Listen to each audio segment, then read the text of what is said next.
what should a family physician be considering when going to choose an AI tool? What are those even different metrics that you'd be evaluating it on? That's a great question. We with more AI scribe providers coming into the market, this is a question that we get more often, and we realize that sometimes it's actually being difficult for physicians to try to understand others, like 10 different AI scribes in the market. How do I even choose? How do I narrow down? Um, I think the first important metric for physicians, clinicians overall, is how easy is this product to use? How easy it is to get started with the activation process and conversion process? How easy it is to get the real value of the product? The way we have understood our physicians is that they're very busy, very high cognitive load as well. So they don't really have time for a crappy product and like 20 different clicks to get started. Um, and that has been an area of focus, which I think is very important. So for clinicians, I think if they are trying different solutions, that will remain to be an important metric.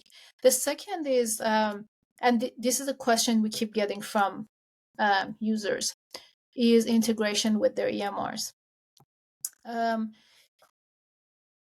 I need to pause here and tell you like a disclaimer here. I think we are still in the early adopters of the market. From our own users and there are some of our competitors' numbers as they have published, less than 5% of Canadian clinicians are using an AI scribe today. So this is not even in the early majority, and if you look at that adoption graph. And early adopters have different behaviors. They are very easy to they're very curious. They figure things out. They figure technology out, etc. They're very forgiving. If there are bugs or issues in the product, they'll just, oh, it's fine. I remember like a few months ago, there was an issue in Tali, and a doctor sent the customer support an email, say, oh, this thingy doesn't work. And I replied quickly, said, I'm so sorry, it was weekend. So I had to reply and say, like, sorry, the team, we're going to come back on Monday. They're going to get on top of it.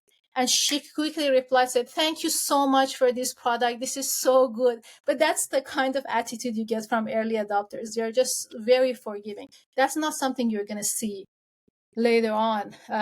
So stability of the product is going to be a lot more important. Performance is going to be a lot more important. Another interesting thing is that what we're seeing among our early adopters is that they are very creative about how they use the product. So sometimes we get on a call and we learn from them how the product should be used, not how we have designed it and what we were thinking. I'm going to give you an example. So one of our doctors, a few examples. One of our doctors was telling us that he was putting Tali's mobile app in his pocket and would move from room to room and would capture all the conversations and come back and just do, like, at the end of the day, all the copy paste. Another was telling us he's hanging the mobile app from his neck as he was moving. So he actually showed us, like, I went on Amazon and I purchased this and it's actually working really great.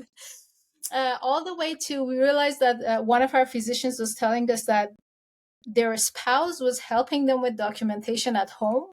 So as they were going through the visits, Tali would document and summarize, and their spouse at home would log into the same account, capture those, do the follow-up task, put it into the to the EMR. So there's so many, but these are all characteristics of early adopters. I'm Dr. Jordan Valrath, and you've been watching Cherry Live, brought to you by Cherry Health. Please like and subscribe to see more clips like this, or check us out at www.cherry.health, Canada's medical network.